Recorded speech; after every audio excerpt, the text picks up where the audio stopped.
Good morning students, welcome to my YouTube channel Uttam classes. तो आज के इस वीडियो में हम जानेंगे refractive index, class 10th light chapter का बहुत इंपॉर्टेंट टॉपिक रिफ्रैक्टिव इंडेक्स। आज इसके बारे में हम पढ़ने जा रहे हैं। ओके, तो वीडियो को लास्ट तक देखें, रिफ्रैक्टिव इंडेक्स आपको बहुत बेहतरीन ढंग से समझ में आएगा। सो हम वीडियो को स्टार्ट करते हैं।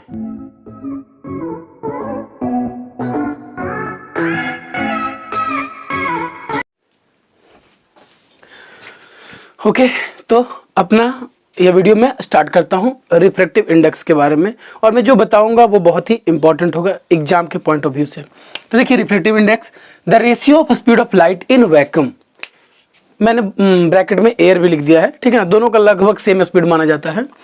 तो the ratio of speed of light in vacuum, ठीक है ना, वैक्यूम से to the speed of light in medium, ठीक है ना, ध्यान देना, मीडियम, वैक्यूम से मीडियम में, इन दोनों के बीच का जो स्पीड ऑफ लाइट है, इसका जो रेशियो है, इसको क्या कहते हैं? Refractive index. चलिए मैं समझाता हूँ एक एग्जांपल। देखिए, रिफ्रैक्टिव इंडेक्स कंपेयर होता है, ठीक है ना। कंपेयर का मतलब, अगर एयर से या वैक्यूम से स्पीड ऑफ लाइट, मतलब कोई भी मतलब लाइट आ रहा है, स्पीड आ रहा है, और वो जब दूसरे मीडियम में जाता है ना, तो उस एयर से उस मीडियम में जाने में दोनों के बीच का जो कंपेयर है स्पीड ऑफ लाइट का, इसी को क्या कहते हैं? रिफ्रैक्टिव इंडेक्स कहते हैं। ओके, कंपेयर, मैं बार बार बता रहा हूं, एक मतलब लाइट आ रहा है वैक्यूम से, और वो जब किसी मीडियम में जा रहा है, तो इन दोनों, जब एक मीडियम से दूसरे मीडियम में जाएगा, तो वैसे कंडीशन में क्या होगा, वहां पर थोड़ा सा उसका स्पीड चेंज होगा।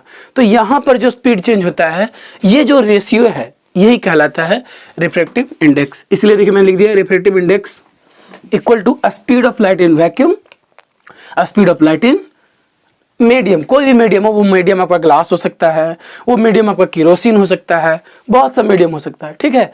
तो ये होगा रिफ्रैक्टिव इंडेक्स। रिफ्रैक्टिव इंडेक्स, इसी को मैंने एक और लिखा है, refractive index of medium gives an indication, यह एक इंडिकेशन देता है, क्या? The light bending ability of that medium. उस मीडियम का, जिस मीडियम में ये लाइट जा रहा है, उसका लाइट बेंडिंग कैपेसिटी को बताता है, इंडिकेशन देता है। कौन? तो रिफ्रैक्टिव इंडेक्स। बहुत इंपॉर्टेंट टर्म है रिफ्रैक्टिव इंडेक्स, ठीक है ना। इट हैज नो यूनिट, ये कौन सा बात हुआ? सही बात है, क्योंकि अगर आप यूनिट के बारे में पूछेंगे कि रिफ्रैक्टिव इंडेक्स का यूनिट क्या है, कुछ नहीं है यूनिट, क्योंकि ये दो मतलब कि मीडियम स्पीड का कंपेयर है, और जब दो स्पीड का कंपेयर हम करेंगे तो क्या इसका कोई मीडियम होगा? सेम, दोनों को तो सेम क्वांटिटी है, तो सेम क्वांटिटी का जब कंपेयर करेंगे तो नहीं होगा, इसका मतलब इसका कोई भी यूनिट नहीं होगा। तो ये इतना आपको समझ में आई थिंक बहुत अच्छा से आ गया होगा कि रिफ्रैक्टिव इंडेक्स क्या है। तो speed of light in vacuum, इन दोनों के बीच का जो रेशियो, अगर आपके एग्जाम में आए तो आप डायरेक्ट बताइए, the ratio of speed of light in vacuum to the speed of light in medium is called the refractive index, and refractive index equal to speed of light in vacuum and speed of light in medium, and it's give the indication of light bending capacity। कभी कभी exam में पूछता है कि क्या मतलब होता है, तो हमें बताना पड़ेगा, and it has no unit, ठीक है। तो ये था रिफ्रैक्टिव इंडेक्स के बारे में। कुछ चीजें और है जो मैं आपको बताता हूँ कि और क्या है इसमें।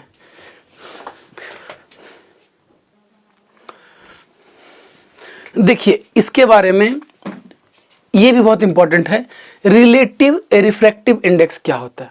देखिए, रिलेटिव से ही आपको पता चल रहा है कि when light is going from one medium to another medium, अगर एक मीडियम से दूसरे मीडियम में जाए तो उसको बोलेंगे रिलेटिव रिफ्रैक्टिव इंडेक्स। ओके, कहने का मतलब है ना कि इसमें वैक्यूम नहीं होगा। ओके, एक मीडियम कहने का मतलब आपका वाटर है, तो वाटर से ग्लास में जा रहा है, ठीक है ना। तो जब वाटर से ग्लास में जा रहा है, या फिर ग्लास से वाटर में जा रहा है, ठीक है ना, तो इस तरह का दो मीडियम है। तो जब दो मीडियम से जा रहा हो ना, तो उसको बोलेंगे क्या? Relative refractive index. और देखिए, रिफ्रैक्टिव इंडेक्स को जो बताया जाता है, मैं बताना भूल गया, एन से बताया जाता है। किससे बताया जाता है? एन से। तो एन से मतलब हम इस तरह से लिख सकते हैं, वाटर एन टू ग्लास, इस तरह से हम लिख सकते हैं, मैं बताऊंगा इसको अभी, ठीक है ना, लेकिन फिर भी थोड़ा सा ये देख लीजिए। एब्सोल्यूट किसको बोलेंगे, इसमें है कि एक मीडियम से दूसरे मीडियम में जाएगा, ओके।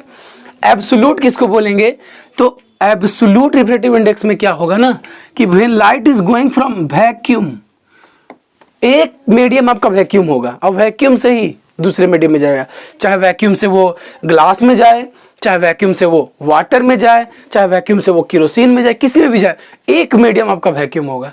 लेकिन इसमें है कि एक दूसरे अलग मीडियम में होगा, ग्लास से वाटर में जा सकता है, ग्लास से उसमें जा सकता है, ठीक है, लेकिन इसमें वैक्यूम से ही किसी में जाएगा, तो इसको बोलेंगे एब्सोल्यूट बोलेंगे। क्या बोलेंगे, एब्सोल्यूट। और रिलेटिव क्या हुआ, रिलेटिव में होगा कि एक दूसरे का, ग्लास से वाटर, वाटर से ग्लास, इस तरह से और भी मीडियम है उसमें जा सकता है, लेकिन इसमें वैक्यूम से जाएगा। ये इंपॉर्टेंट है एग्जाम के लिए, इसलिए मैं बताया। अब हम जानेंगे कि रिफ्रैक्टिव इंडेक्स को, जैसे रिफ्रैक्टिव इंडेक्स को कैसे हम लिख सकते हैं, जिसके बारे में, ठीक है। तो मैं ये मिटा देता हूं।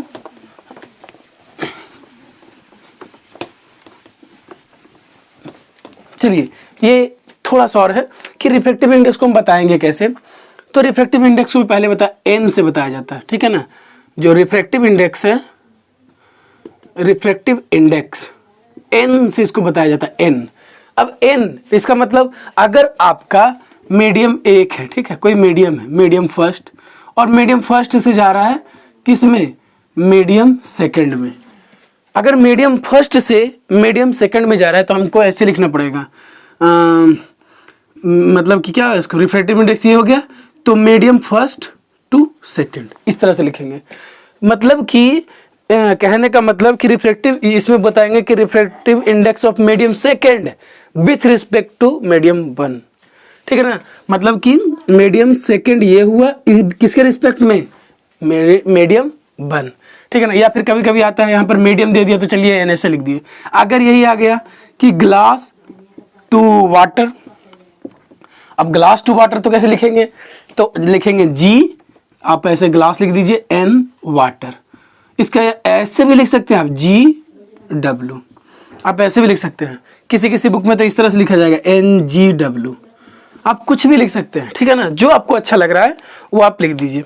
तो ये एक, आप जब एग्जाम में आपका आएगा ना, तो इस तरह से आपका आएगा कि अब लिखा हुआ डब्ल्यू एन जी, तो इसका मतलब समझ जाइए कि refractive index of water to glass, इसका मतलब रिफ्रैक्टिव इंडेक्स ऑफ ग्लास, इसको और तीसरे तरीके से क्या, with respect to water, okay. तो आई थिंक मैंने कोशिश की आपको बताने का कि रिफ्रैक्टिव इंडेक्स होता क्या है। यह है कि रेशियो होता है speed of light in one medium to speed of light in another medium, कोई लिमिट नहीं होता है। इंडिकेशन होता है लाइट बेंडिंग कैपेसिटी का। फिर मैंने बताया कि एब्सोल्यूट क्या होता है और रिलेटिव क्या होता है, उसके बाद इसको बताते कैसे हैं, ठीक है ना। तो आप इस तरह से इसको कर सकते हैं।